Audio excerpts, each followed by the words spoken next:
Hello everyone, this video is about active site. So it includes what is active site, how it is formed, and what are the different parts of the active site, and what is the role of active site in a reaction. Active site can be defined as small region of the enzyme where substrate binds. So other name for the active site is, it is also called as active center. So when you see the size and shape of the enzymes, it is very big when compared to substrate. So substrates are very small molecules. So these small molecules will bind at the small region of the enzyme, that is active site of the enzyme. Active site is a three-dimensional cleft or crevice. Now we'll see how this three-dimensional structure is formed. Active site is formed by the amino acid residues that come from different parts of the amino acid sequence. So to understand this statement, let us consider an example of lysozyme. Basically, this lysozyme is an enzyme that kills the bacteria by degrading the cell wall of the bacteria. So this is the bactericidal enzyme. So this lysozyme has 129 amino acids.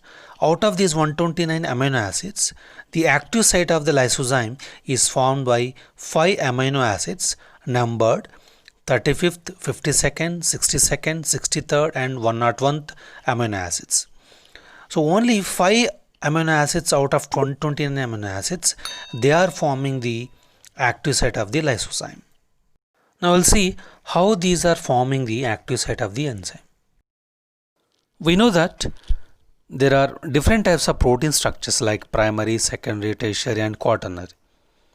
Some proteins are active in secondary structure, some are active in tertiary and some are active in the quaternary structure.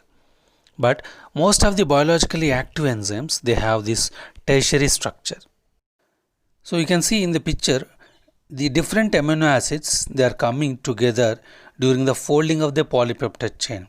So that is the primary structure to secondary structure, secondary to the tertiary structure.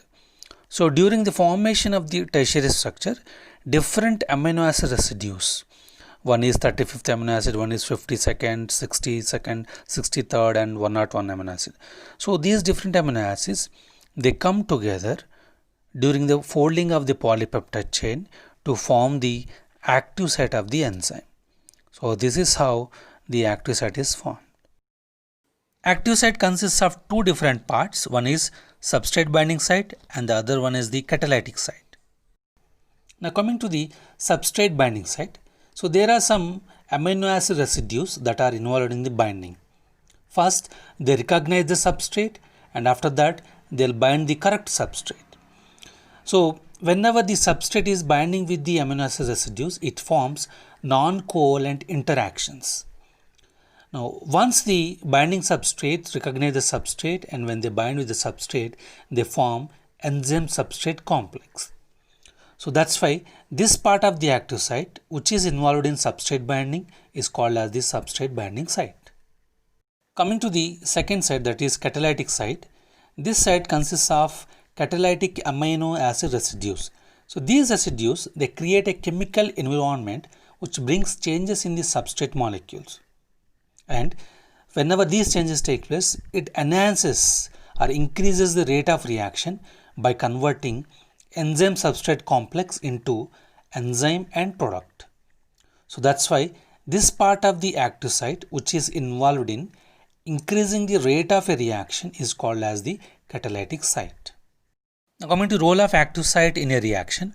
So this active site brings the reactive groups of substrate together and it provides non-polar microenvironment so that it becomes easy for the interaction of the groups that are present in the active site and groups of the substrate.